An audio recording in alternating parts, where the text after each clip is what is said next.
ከሁሉም ነገር ተመችቷችሁ አትወርዱ አትደርሱ። ትንፋሽ አጥሯችሁ ጉልበት ክዷችሁ ደክሟችሁ ተዝለፍልፋችሁ ወገባችሁ ተቆምጦ ነው የምትደርሱት። እንዲሁም የምንደርስበት ነገር የለም።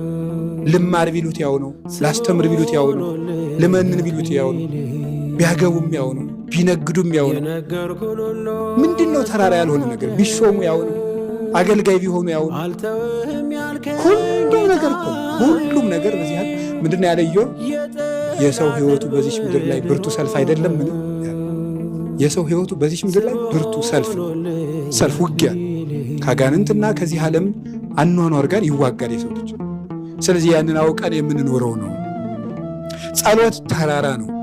አሁን እናንተ ለምሳሌ ጸሎት ትጀምራላችሁ፣ ብዙ ወዲያው ያስጠላችኋል። ለምንድነው? ስትጸልዩ ሐሳባችሁ ይበታተናል። ስትጸልዩ ይሰለቻችኋል። ስትጸልዩ ያዛጋችኋል። ስትጸልዩ እንቅልፍ ይላችኋል። ስትጸልዩ ጉልበታችሁ ይንቀጠቀጣል፣ ቅንድባችሁ ይከብዳል። ታዲያ ምንድን ይሆናል? ጥላችሁ ትይቀራላችሁ። እንዲያውም ምን ያስብላችኋል ደግሞ ሰይጣን በዚህ በጆሮ ይመጣል። እንደዚህ ሐሳብ እየተበታተነ የጸለይኩት ጸሎት ይባል ያርፍ ይልቅም። እንደሱ አይደለም። እንዲያውም አባቶች የበረሃ አባቶች ሲናገሩ ምንድነው?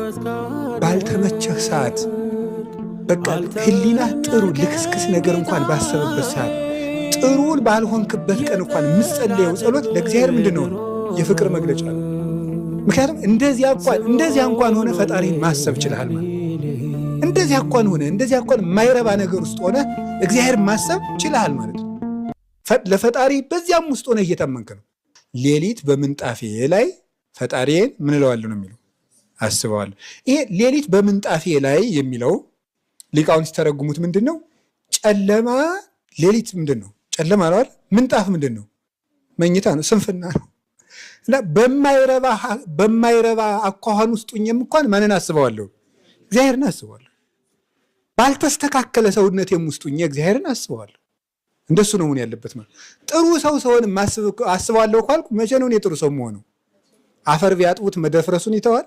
ሰው መበደሉን ይተዋል? መቼ ጥሩ እንሆናለን? በፍጹም የኛ አይምሮ ሊጠራ አይችልም። በሚንጫጫ ዓለም ውስጥ እያለን እየኖርንም ሁከት የሌለው ጸሎት ማድረስ አንችልም በፍጹም። እስክንስተካከል ድረስ ገና ይባክላል ህሊናችን። ይሄ ሁሉ ተራራ ነው። የዕለት ጸሎትን መድረስ ተራራ ነው። በቀን አንድ ምዕራፍ መጽሐፍ ቅዱስ ማንበብ ተራራ ነው። ግን እንውጣት፣ እንቅልፋችን እየመጣ እያዛጋን እያቋረጥ ነው ቢሆን እናንብብ።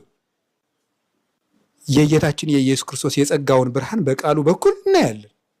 ያን እንድናይ ግን መጽሐፍ ማንበብ እያጀመርኩ አቋርጠዋለሁ። መጽሐፍ ቅዱስን ለምን የምታቋርጠው? ተራራው ነው ብነው ዝም ብለህ እየታገልክ አንብብ። ዛሬም ካቋረጠህ ነገም ማንበብ። እንግዳ መጥቶብኝ ዛሬ ካቋረጠህ ነገም ማንበብ። ቀጥል ካቆምክበት። መሆን ያለበት እንደሱ ነው። ያ ሲሆን ተራራውን መውጣት እንችላለን። ጌታችን ኢየሱስ ክርስቶስ ተራራውን ያውጣን፣ የእሱን ብርሃን ለማየት ያብቃን። ስለዚህ ከዚህ በኋላ በጌታችን በኢየሱስ ክርስቶስ እየተመራን ከሱ ጋር ተራራውን የወጡት ቅዱሳን ሐዋርያት ከማን ጋር ነው? አቤት የዛሬ ሳምንትም ብያችሁ ነበር ይመስለኛል። አንድ ሰው መጀመሪያ ጥሩ ሰው ሆኖ ኋላ የክርስቶስ መሆን አይችልም። ጥሩ ሰው መሆን የሚችለው ራሱ ከማን ጋር ነው? ከክርስቶስ ጋር።